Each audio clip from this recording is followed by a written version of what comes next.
Hello everyone and welcome to this webinar. It's just 10 a.m. here in India, which is where the speaker is. So good morning to all of you from India. Good afternoon to those who are farther east, or good evening to others in the world. Welcome to all of you. I see that the attendees, the participant number is going up. So maybe we just wait for another minute or so till it stabilizes and then we can get started. I'm Sahana Murthy. I'm the moderator of this webinar.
Okay, I think we can get started.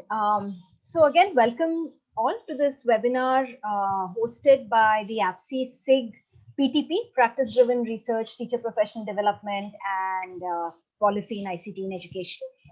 Today's webinar is on building communities of practice in online education, a designer's perspective. So it's a bit unusual, is the title. It's by Dr. Sameer Sahasrabudhe, who is the director of the Educational Multimedia Research Center in Pune in India. And let me just give a brief introduction to Sameer and then hand it over to him because he wants to tell you a little bit more about his background to give some context. So prior to Sameer joining as director of EMMRC, he was a research scientist at IIT Bombay for several years. And he's one of the co-creators of the learner-centric MOOC model. And he's worked tremendously on the IIT Bombay X platform, which is a MOOC platform derived from edX. He is originally a designer, an animator, and filmmaker, and he's created 3D animation course that is being subscribed by more than 25,000 learners globally. And one of his courses was also shortlisted for the edX 2019 prize. So I'll just end my introduction by giving my personal background of Sameer. So I've known him for the past 11 years in all these various roles, as a designer, as an animator, as a colleague. We were doing research together, as a person who's doing tremendous outreach and building communities of practice. That is really the correct word, getting people mobilized in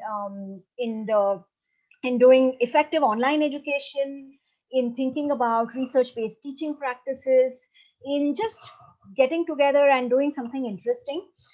He's also worked with the Indian government on their SWAYAM platform in training instructors in moving online. So that's why we thought that he's actually, his profile fits very well for each of the letters of the SIG, P, T, and P. So welcome, Sameer. It's a pleasure to have you, and over to you. Just before handing over, a couple of quick housekeeping announcements.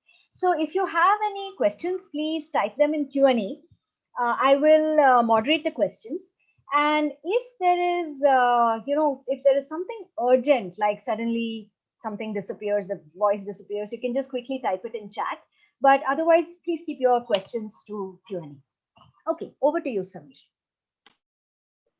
Okay, so hello and namaste from India. And as I saw that people have joined from various parts of the world, so probably I can't greet them with a single thing as good morning or good evening or good afternoon or good night, probably like Sir Maiga just messaged.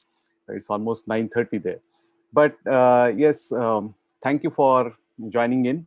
and showing your interest in this subject. So I'm quite overwhelmed by this response. So let me just get going. And before I just go in, thank you, APSCE, for this opportunity. Uh, I have been associated with APSCE since I have been part of ICCE conference multiple times. But this is great to be speaking at this webinar. And when I saw other webinars in this series, I was excited that, okay, so this would be a good platform to talk to a larger audience and share the passion that I have been working on. So yes, I'll just get going. First of all, acknowledgements to all the COPs, COPs being the communities of practice that I have been interacting with. And there are many communities, by the way. So you will come to know about them as we go ahead. But I've been fortunate because it's been a mix of multiple communities. Some of them I have not listed here, but yeah, overall it has been three parts of that. First is Dr. Ritojit, who actually helped me structure this talk, because I had an extensive talk with him about this thing. And then there is a community which has been working with me through last 8 months or so, which is the faculty development team that I have been working with. And yes, team at IIT Bombay X, because it's their work that has actually been useful for getting these communities. So yes, thanks to all the COPs. And let me just get going. Um, so the title, like Professor Sana was mentioning, that it's slightly unusual in terms of um, the context, but to give you better context of it, I thought I'll just split it into the explanation part of each and every word that we have chosen as the title. So yes, we start with the building part, and as you all know, building is not a sudden thing. It takes time to get it step by step. So what I'm going to talk about is a journey that has happened throughout years. I think almost 20 years or so. If I don't want to stretch it too far, maybe last 10 years is the actual body of work that I can talk about, where I started to actually get these communities in action. So that is about building. And yes, communities of practice is definitely not a single person's job.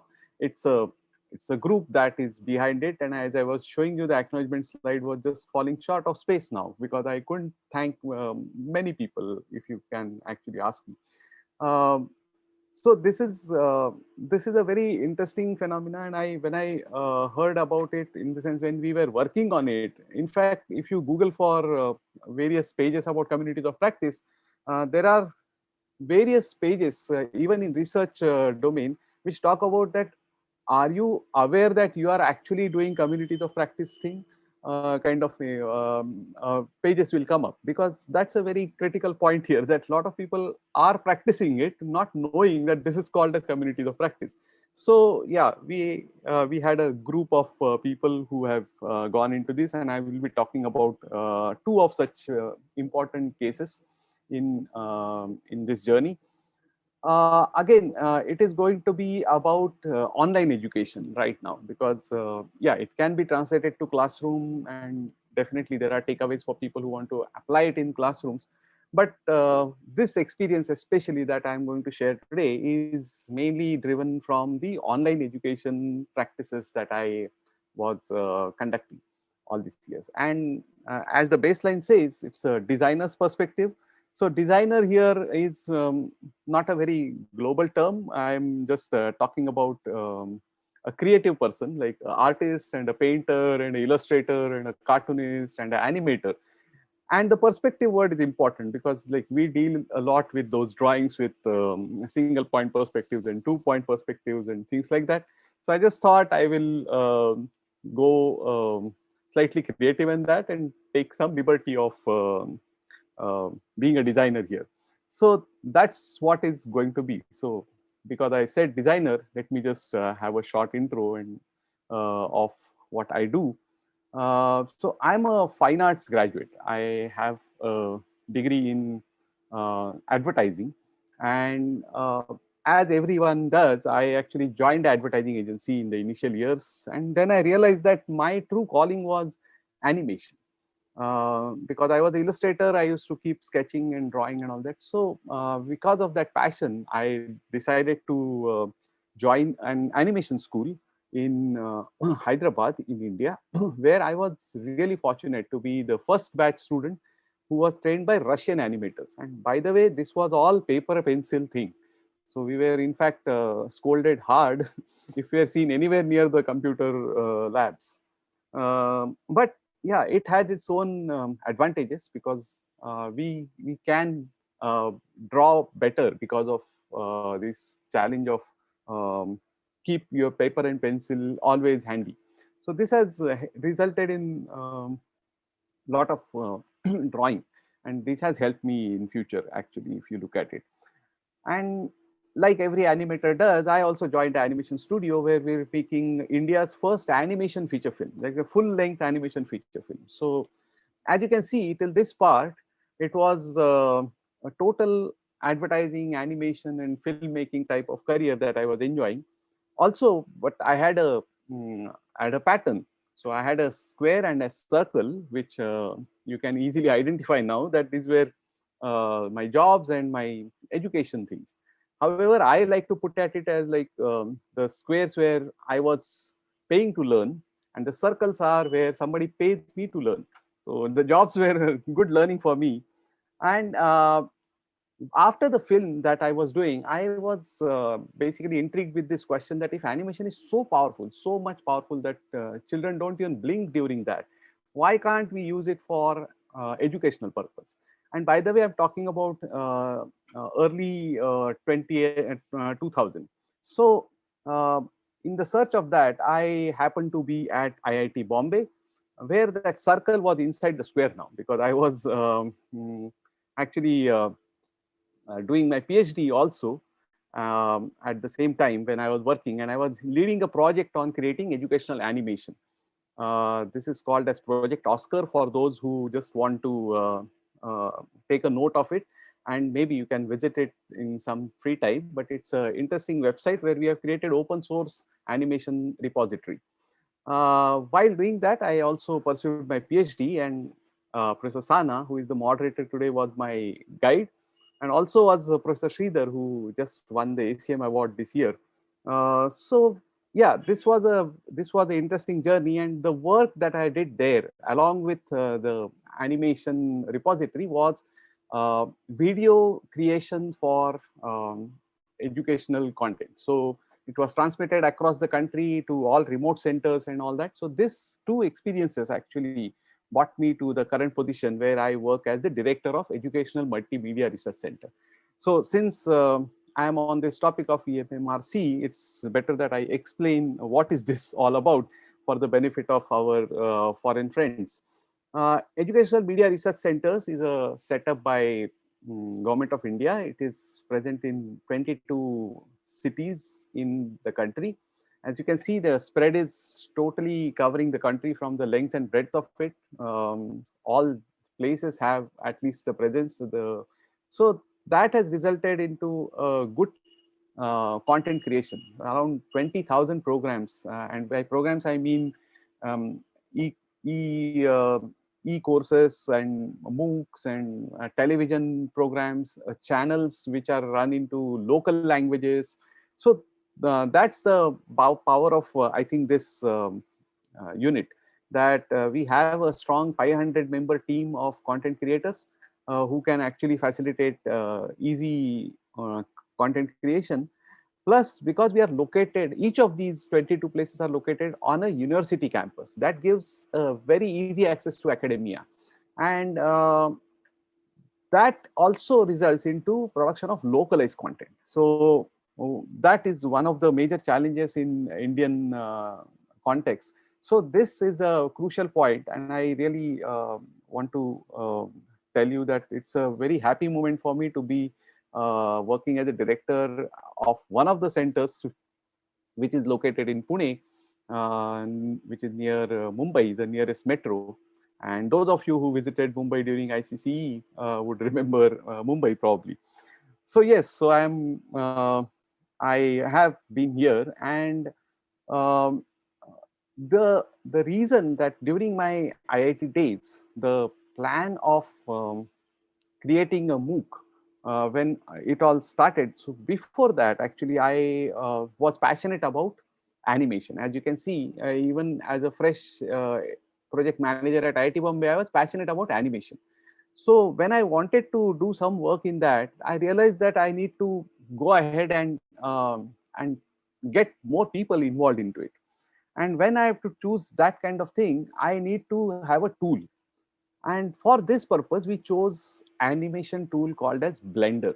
Now, for those who don't know it, Blender is an open source 3D animation and modeling tool, and it's a very effective tool. In fact, it has, in fact, recently, as I know, there are multiple studios in India which are migrating to Blender now from the proprietary tools because of being open source, and it has a very, very strong community of dedicated developers who work for Blender. So I wanted a tool which will be robust enough to handle high quality mesh, because I was planning to use Blender only for educational purposes. So I realized that we will have probably a lot of mathematical programming to be done. So I wanted a robust tool. It should support industry standards when the quality is important thing. But I also wanted a game engine which can give me interactive 3D. So all these features were available in only one tool, which is Blender. So we chose Blender. Uh, and again, in early 2000, Blender was not so much popular, especially in Asian countries. There were some groups in Singapore, and there were large group in European countries, but in Asian countries it was not so popular. So that was the fundamental task in front of me, to get like-minded people. And I was fortunate because of IIT Bombay being the place. I got a lot of interested, which I call them as curious learners, to get and help me in the process. And the reason the plan we chose was to offer workshops. We just started visiting colleges wherever there were interested people, and started conducting workshops. The photograph you see here is the people who have completed the workshop, and they are very jubilant and showing the sign, which is called as the Blender sign, which resembles the logo of Blender. And when we started doing this, we not only got the word out that Blender is something which is very powerful, very useful, but we also got a team of co-creators.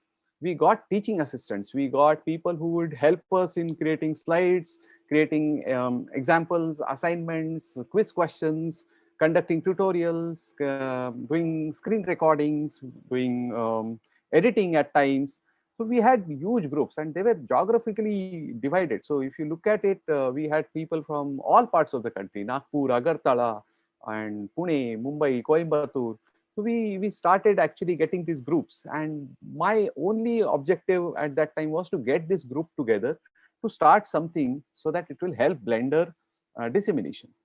And we started with online tutorials. We started recording screens with some audio narration, started localizing it in multiple languages using the spoken tutorial project of IIT Bombay. So for those who want to read more about it, can also go to that website. Uh, and the time came that we actually started off with the first MOOC on Blender, because we had our platform ready called as IIT Bombay X. So when we started thinking of a MOOC, we got back all these co-creators together, and we had a huge battery of 25 teaching associates at one time to just launch this course. And these were useful because they had different levels of proficiency. People were experts in multiple um, expertise of Blender. Like somebody was good at modeling, texturing, lighting, animation, timeline, editing, and all that. There were different domains involved. So some people came from mechanical engineering, civil, aerospace, science, even commerce graduates. So there was no dearth of the domains which were contributing. Languages, obviously, I just told you that they were from various parts of the country. Availability was also different. Like some people were working professionals who would used to contribute during the weekends. The students used to contribute during the weeks. In fact, by the time we launched the MOOC, there were a couple of students who had joined a university in US or Canada, and they were helping us with the different time zones. So as a funny thing, when I launched the MOOC, one particular feedback was that how come I get a response to my query within a couple of hours, even if I posted at 3 a.m. midnight. It's because one of my students had who was posted for that job was working at 3 p.m. of his native time. So that's how we got this bunch of teaching associates helping us in creating this. And another interesting example is that what was these TAs doing? What were these people doing? They were assigned a day to man the discussion forum. So their entire job was that whatever queries are raised during that day, they should be able to answer that. They were trained for that and they were really good at it. How good? Just see the example. So this is a submission by one of the participants saying that, okay, you asked for a car animation. Here is my car animation. However, this was the sentence which was interesting. The background trees and the houses, what you see there, are created by my 10-year-old kid. Now, in a regular thing, this will go unnoticed because it is just a submission received, and the submission will be tested. The text is not paid enough attention to. But if you see my teaching associate Shivam Ori, who is just writing below, in fact caught this with a very vigilant eye, and not only replied to the person but escalated it to me, saying that here is somebody who has a 10-year-old kid working on Blender. And then we got in touch with them, and in fact I had a video call with these people, and I was surprised to see kids of age 8 and 10. I can be very sure about their ages because they are showing their age by their fingers there. So so these two kids actually were learning under the login ID of their father, because they were underage for creating a login ID on IIT Bombay X. However, but they were so good with Blender that they wanted to contribute in the assignments and other things. Now, what I want your attention to be brought into is that such a incident, such a interesting piece of information, that that people are enjoying the course, they are contributing in the course, they are participating in the course, will go unnoticed otherwise. And I'm talking about large numbers here, because this course was not just for a couple of hundred of people, but there were thousands of people, and I'll come to that later. So getting such kind of information through this, it's like pin in a haystack. But my teaching associates actually managed to do that. And therefore, we realize that what we are doing is what we can call it as communities of practice. How do we do that? There are three important things here. The first one is coming together under a similar cause. The second one is to practice various techniques to improve yourself, create tacit knowledge, and then transfer that to each other, so that we have a community of people practicing that. And then we again, they themselves create more communities for that. So that's how the theory of COP works. You have a reference here, very seminal work done by Lev and Wenger there. So you can revisit that. But most importantly, when we try to check out how we are doing about that, this is how I can summarize it. So we were under the domain of 3D animation, and we were very passionate about Blender, and that's what our group had come together for. And the practices that we were, the practice part was creating video tutorials, interactive sessions, moderating the discussion forums, creating assignments, giving feedback, and co-creation, basically. So these are the practices that we were following. And finally, the community was built up of all these experts, where we had so much so that some of the teaching associates who were part of this MOOC were offering their own workshops in their cities for the kids in their various age groups, right from school children to the adults. They were offering workshops. Now this is where the community of practice comes into picture. And if I translate that to numbers, probably this is what we could get through.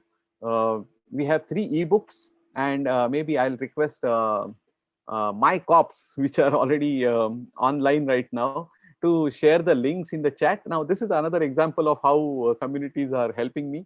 So as I speak here, there are a few people in the participants who are from the community that I am working. So we have a practice of uh, responding on chat messages for the crucial clues that I am just talking about. So maybe you can post about Oscar website and so on and so forth. So we have 3 ebooks. We have 4 online courses created so far used for Blender and other things. We have 5 MOOCs on the topic of Blender. Now, this is a high number because there are not many MOOCs available even on commercial websites on the topic of Blender and modeling. There are very few MOOCs available, but most of them are paid and things like that. So we have 11 offerings of those MOOCs so far. Uh, what these things have also resulted in generating interest among the learners. So learners have come up with undergraduate projects of using Blender for various things, as diverse as using it for animation to show sign language. So just the hand animation which will show sign language for the people who are hearing and speech disabled, to creating mathematics and geometry problem solving things using the projects. We had summer internships, and all this while we have been publishing our results through research papers. Uh, Now with the community has grown to more than 50 TAs, and there are expert practitioners there who are doing really good in the industry also. And we had all these courses and offerings had a registration of more than 45,000 learners. And I'm happy to report that it has a good completion rate of nearly 40%, where people have completed the course and actually given a good thumbs up for the quality of the course, which may have resulted in getting us nominated for the edX Prize of the Year 2019. And although we didn't win it, but getting a chance to be in the top 10 courses that edX offered in the year 2019 itself was a big boost for all of us. And we really owe it to this bunch of community. So that's the community of practice story for the animation group that I was just talking about. So I see that there are a couple of chat messages floating here, but I'm not going to get there because there are not many questions there. But before I go to the next, so by the way, you can follow the process of where am I in the presentation by looking at the top bar here. So before I part, as I was saying, this particular community of practice is not about fostering the knowledge part of it, but it is also about commercial growth. So when I was expecting that my team members will call me for a query on how to do this extrude effect in a staircase, or how to create a mobile app using Blender or something like that, I started getting calls for telling me that I don't know how to operate a PayPal account because I have just won a championship and they have sent me money through PayPal and I don't know about it. Or some client overseas has paid me in Bitcoin. So how to encash a Bitcoin? Now these queries are really funny for me because first of all, I didn't know the answers, but more so, it is satisfying that I can see that the people have a nice growth path in terms of what skills they have acquired through participating in this community. So that is where I thought was a interesting part here. And as we were working on the animation program, the courses, I was also participating in other programs of IIT Bombay X, one of them being faculty development courses. And Professor Fatak, who was the evangelist, who is the evangelist for this entire process in India, actually suggested that why don't we get into that? And that is where we realized that it's a huge problem to solve, because faculty needs to be trained in terms of adding up pedagogy and technology and designing of e-content, mm, trying effective online teaching learning practices. So these are the challenges that we were having. But if you match them with the scale part of it, it's really huge, because we are talking about some 1000, close to 1000 universities. I think the nearest number is 990 something right now in India, but it's a huge number. So how to get across this many people? And once we had IIT Bombay in hand, we decided that one of the natural choices to address this problem was a MOOC. So by using a MOOC, we can actually address the scale factor easily. So that's the upside of it. You can get them online and reach out to them and all that. However, on the flip side, we realized that MOOC has a problem of attrition. Not many people who enroll complete it. There is an issue about engagement and learner diversity. There are issues about pedagogical design. So we were kind of working towards solving this particular problem also. That's where we realize that creating communities will help us also in this domain. So this can actually help us in fixing most of the problems that I mentioned there, and enhance the overall online teaching learning experience for the learners. And in that case, when we were doing that, the basis used was the learner centric MOOC model. Now this is a this separate theme altogether, because I'm not going to spend a lot of time here, but it is very important to at least highlight a few things.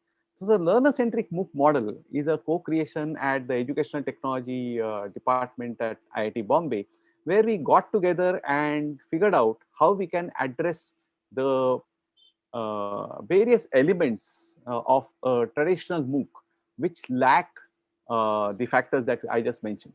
And then we also realized that most of the models available are theoretical models which talk about need this, need that, and others.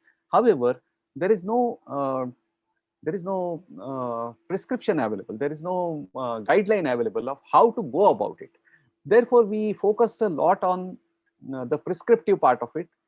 In fact, to the level that we have created multiple what to say uh, on our website, we have constructors to create these elements. So you want to create a video, we suggest that don't just create a video, but have a reflection spot in the video, which will make it interactive. And if you want to know how to do that, there is a constructor available. So this is how we thought of went for that. And then we realized that a learner-centric MOOC model as a base, coupled up with a community of practice, which will actually help us out in getting off the ground for the problem that we started off with. Here is a link for the model. So maybe you can just go ahead and visit that later on without leaving me here alone. But anyway, so when we started off this, uh, how did we go about it? So we just identified the toppers of each course and made it into a small community. Now, these toppers were trained to handle queries for the next offering. So what we used to have is that the 10 or 15 toppers of every course which we have offered were supposed to be the discussion forum moderators or the teaching associates for the next course. That way, we got a large number rather than depending on one or two TAs, that is the typical practice. We got a huge battery of people this time. And that facilitated us that we can give real-time responses, and people can ask queries throughout the course. In fact, some of the elements of the learner-centric MOOC model suggest that there is a well-designed activity for nurturing or fostering peer interaction, peer learning. So all these things which were the necessity suddenly became a possibility now for us, because we could implement them using this workforce that we had. Uh, this also resulted in various online communities created. They used multiple ICT tools to have their own. So they used the WhatsApp groups, there were Slack groups, there are Facebook pages about it. So we have a blend of technology and pedagogy to get there.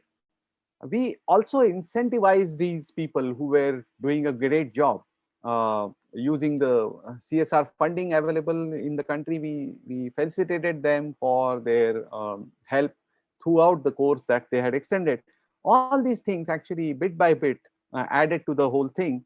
And if I bring back the COP slide here, this is the summary that I can suggest, that we were in the domain of effective integration of ICT. We all were passionate about research based on the teaching strategies. And of course, we were very passionate about the learner-centric approach, learner being the first in our list. And we practiced various curricular material was created, courses were created, uh, and again what I bring out is like sharing the contextualized best practices. So what works in my state in front of my students in my college is shared with others, and so that they know about it, and they can build up upon it. So this was another very good factor that has helped in this process. And definitely the focus was also on peer interaction and peer learning to be facilitated through all these discussions. And we have seen most of our research papers that we have published have evidences of that. And that's how we created a bunch of communities of course designers, of teaching associates, mentors, local facilitators, and moderators, and so on and so forth. So if I just put them into the numerical part of it, uh, 5 MOOCs created during this period of uh, various online courses for organizations and universities were also created apart from these MOOCs, where we had a focus group of maybe University A asking a training session on how to create learner-centric online content, or especially during the pandemic, we were flooded with requests. And I think each one of us did a lot of faculty development training sessions, uh, because we realized that the demand is so high right now that we need to split ourselves and get into our own communities and try to do that. So these things have the importance here. And as I said earlier also, all this through we have been tracking our data and publishing about it, uh, about research projects that we are doing. But the reach out is really high. So we have now this 10,000 is very high because we are talking about teachers here. And as we all know, if we can train teachers, we reach to a factor of at least 40 when we talk to a teacher. So this is how we feel that this has been a very a different journey altogether. And now what is happening is that through these communities, we are contributing at various levels, right from our colleges or institutes that we are working with, from there to the universities or the clusters, to the ministry directly, because we are talking to ministry about incorporating best practices in terms of the video creation, the course design, making it engaging, and so on and so forth. Because one of the flagship platform of our country is Swayam, which has one of the largest user base. So this is what we feel is getting into. And therefore I think it's already 10:50. So I just want to leave you with this, that in this era of pandemic, we don't want to see this picture quite often. Yes, we are infectious, but we are a good virus. So yeah, so you come to us and we get you into a community, and then you create communities and just keep spreading this virus.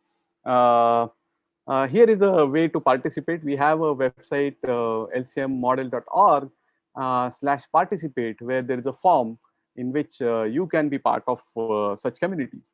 So yeah, we are a good virus. So we would like you to be on board with us for this kind of thing. you can reach me on the email ID that I'm showing here. And yeah, you can also visit my website. There are a couple of interesting stories on my blog where I have written extensively about the experiences throughout this journey. So yeah, I would like to now get some questions if there are any. Okay, thank you very much, Dr. Samir. This was a very vast experience that you shared, ranging from animation design to faculty development program, getting people together. It's a very interesting narrative that you shared with us. It's actually a bit of a clarification. It's 10:40, not 10:50. So we do have some Oh, time for interaction and okay. Q&A. So let me throw it open to the participants and the attendees and also the other panelists. So if you have any questions, please type them in Q&A, and Samir will be able to answer them. I'll just moderate the questions. So any comments, any questions, please use the Q&A. And excuse me for the noise in the background. I live in a campus with lots of animals, so that can't be helped. Samir, we do have one question so far Mhm. from Sita Devi, who is a faculty member in an engineering college, and she wants to become a member of the Blender community. And I think many others also might have this question that you talked about the learner-centric MOOC and the faculty development, but is the Blender project still going on, and is it possible for people to become part of that community? Yes. Yeah. It's a good question, and it's a good reminder for me to get couple of loose ends tied up very soon. Um, so yes, in fact, after I have taken up as the director of Educational Media Research Center, I am going to offer a series of courses on animation for education. That's my agenda item. The update is that this course has been approved by the Academic Council of Pune University. So by next semester, I am hoping to start the courses. But what is more interesting for all of you is that we are also launching a website called as edblender.in. This Ed Blender is exclusively for educational Blender work, and similar to LCM model slash participate, we'll be having a form on Ed Blender slash participate for those who want to contribute in that, and that will also have links for learning Blender and participating in the Blender activities in future. If you already know Blender, then you can become a teaching associate, or you can run the course yourself and things like that. But if you want to learn Blender, we'll have pointers for that. Even now, if you visit, I think the website is up, but we have not started populating it with all the other details. But for the time being, I think you can just write to me, and I will just log it because we don't have that particular page ready as such for the form to participate into. But that's a good point. In fact, we will be approaching to our learners once again when we actually launch the courses and other things. And we have a strong database of around 45,000 learners already with us. So in that case, we would be doing that. So that is nice. And thank you for your interest. I'm so happy that I got another person interested in contributing in Blender. Welcome. There is a message from Lungxiang Wong on the Q&A saying he would like to answer this question live. Lungxiang, is that valid? No, it's so no, it's just actually I just chose it. May I just Okay. try to Okay, no problem. just manage it, that's all. Yeah. Okay, thanks. Any other questions or comments? Because see, what was interesting about this talk is it's very heavily in practice, based in practice, but there's also a theoretical basis to it. So that juxtaposition was also interesting. There is a question from Tanya Mitrovic, the president of APSCE, current president. Tanya appreciates your talk, Samir. And the question is, could you please show us examples of the activities you used in MOOCs to address the low retention rate, low engagement, and so on? Oh, okay. That's very interesting. I'm very excited to show that part always. Let me just open the MOOC on Blender first of all, because that would be one of the examples that I really can showcase. Mm.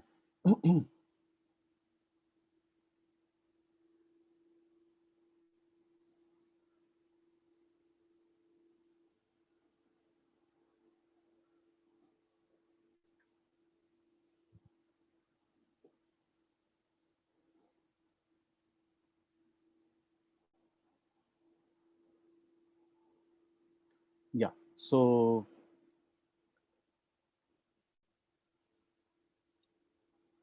I am not opening the one which was in 2018 or something. I will just show you a recent one. Mm, but the activity is the same, so you can enjoy that.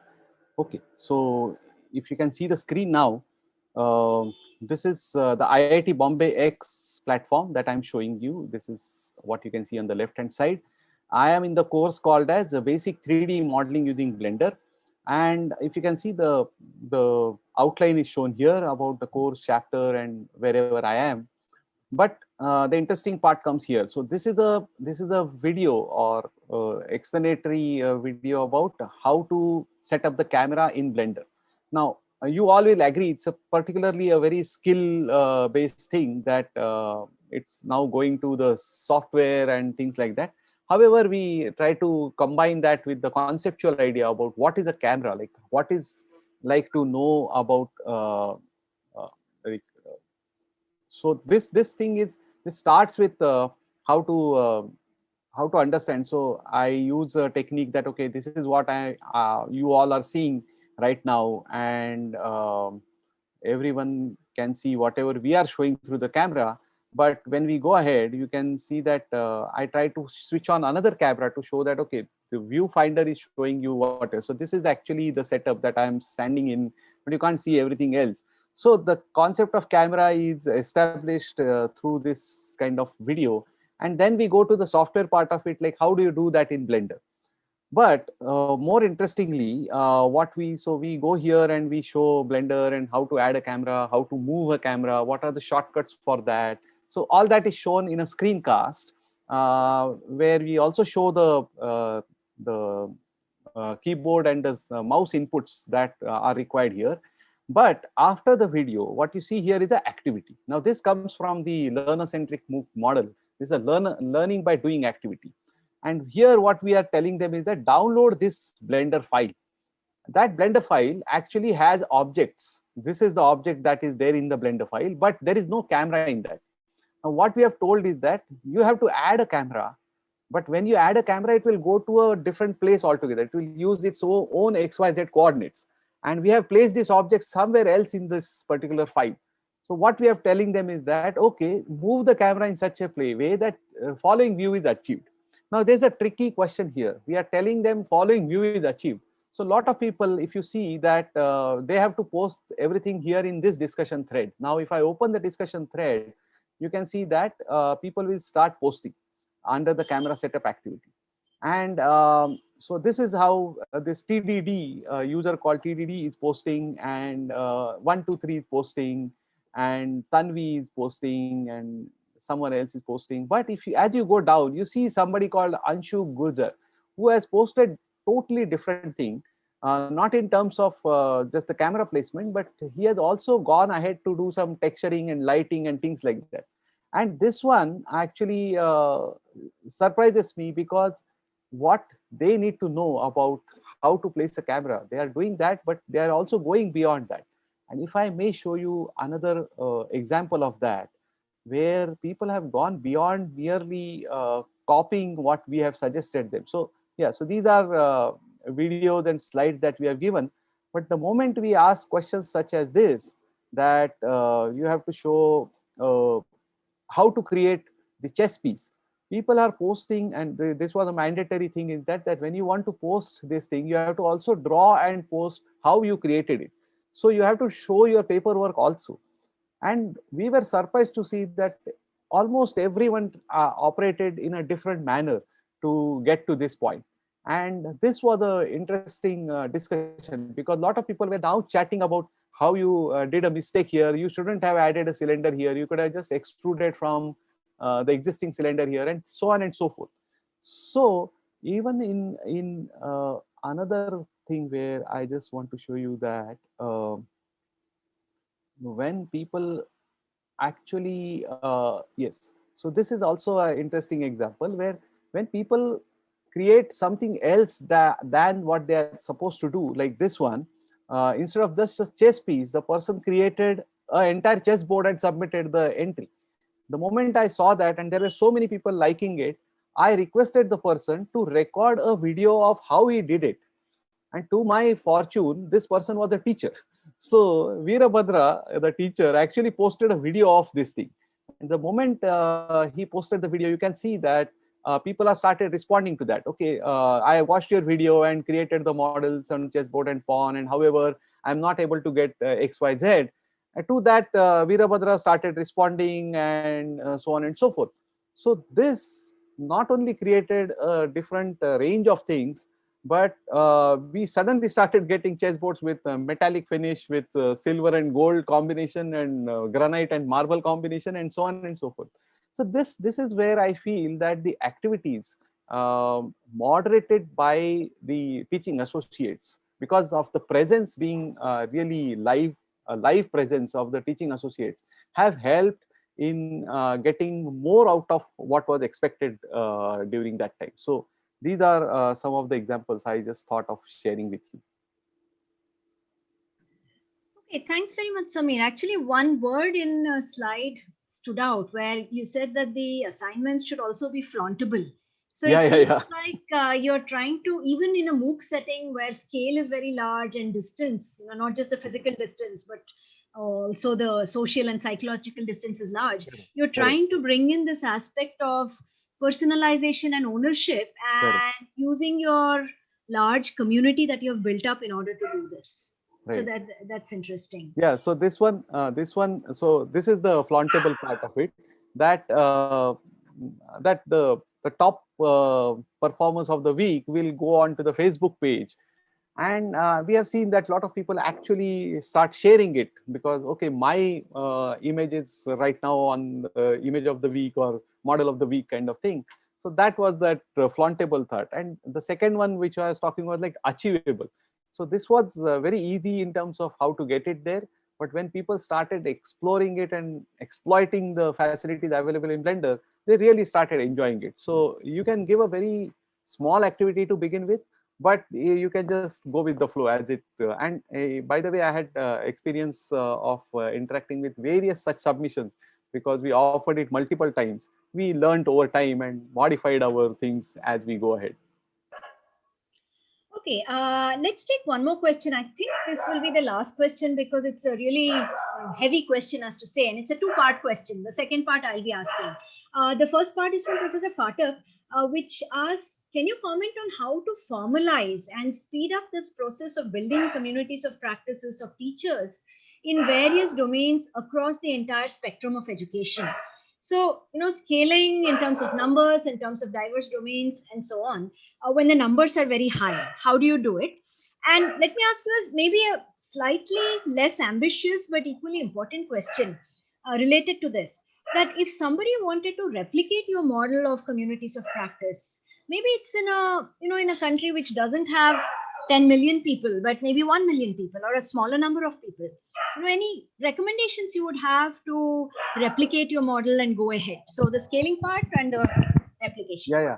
I think the word you used is very important here, and that's also the word which is crucial here.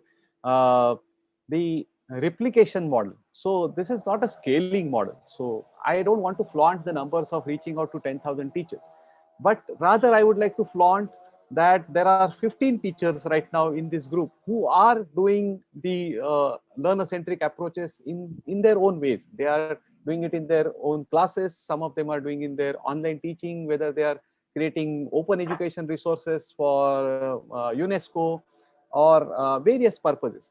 When they are applying it, I think that is where the purpose is getting served. So it's not a direct pyramid, like you just expand the base by creating more users, but like in fact Professor Phatak has taught this thing, that the best option that you can leave a mark with is that you can create another Samir. If you can create that, I think that would be a beginning of a whole new cycle altogether. So I have always been really attracted toward that idea of keep creating Samir wherever possible. And like I said, I am very happy to share that there are people who are actually offering their own courses and in fact uh, making money out of it to be self-sustainable for that. So these kind of things actually attract me. So the first part in answer to that would be instead of just the reach out, it is more replica model, right? You create similar people like you. That is going to work. And second would be just because if you don't focus on the number game. So that is what I, and thankfully, or maybe I should not be saying that, but pandemic situation has brought all these points in a nice scanner right now. So people suddenly realize that they can do so much just by being at home and interacting with each other through online mode. This communities, by the way, the community of practice I was just mentioning in my slide, has never met each other actually in person. And last 8 months we have been working a lot on various aspects of getting this faculty development programs or other programs up from the ground. And this has been a very nice guiding force for me. So maybe I don't know how much can I answer his question, but yeah, we are trying to do that. Thanks, Samir, and thanks also to Deepak Phatak, who's responded to this, saying that we need Yes. both a bottom-up replication approach as well as a large-scale program which is top-down, and both must work in conjunction. So hopefully that will, address the large problem we have here. Yes. I think we have time for one last quick question. It's we have 4 minutes left. I see one question on chat, and let's see if we can take it very quickly. Um, so it's asking about community of practices, I think, across people. Do you think it affects micro practice which teachers do individually? Do you have any comments about that, Samir? Um, yeah, it's what I have experienced throughout these things is that uh, whatever whatever you plan to do. So, like I said in the beginning itself, it works with the model of domain, practice, and community. So, the moment we agree on a domain, we agree on certain themes, certain ways of doing things. Then there is a little gap of other things slipping in. Most of the times, I have seen that the groups have a connect with this particular community for a cause, and they may be having some other ways of doing things elsewhere. But the micro practice part, like whatever you do, I think this is also how things will grow. That's the theory. Whatever I learned out of learner centric approaches, or how we can actually have a activity to give it out, I have practiced it in my own way, and I have my own results. I can come back to community and cross check if they are working out or not, and then probably take a call. But this, I think, is only solvable or possible when we have a very strong community to talk to each other and help out each other. So yeah, there is a chance of this micro practicing getting some problems, but I think it is solvable, at least in my case, because interpretation will be there by everyone in the way that they want to do it themselves, because they have their own contextual problems in front of them, they have their own other specific issues. So yes, I don't know how much I have answered that. Okay, thanks very much, Dr. Samir Sastapade. This has been a very interesting discussion also after your diverse talk. I think we all really enjoyed it and appreciated it. Thanks to all the participants too for being here. This has been a lively interactive session, and thanks to APSCE for setting this up. So I think it's almost 11 here in India, Yes. almost 1 hour over, and we can wind up this webinar. Thanks very much also to Alex, who's the APSCE Managing Secretary, Yeah. who really worked Yes, behind the thanks, Alex. scenes to Yeah. make sure this was a smooth experience. Thank you, everyone, and we'll sign off right now. Bye. Thank you.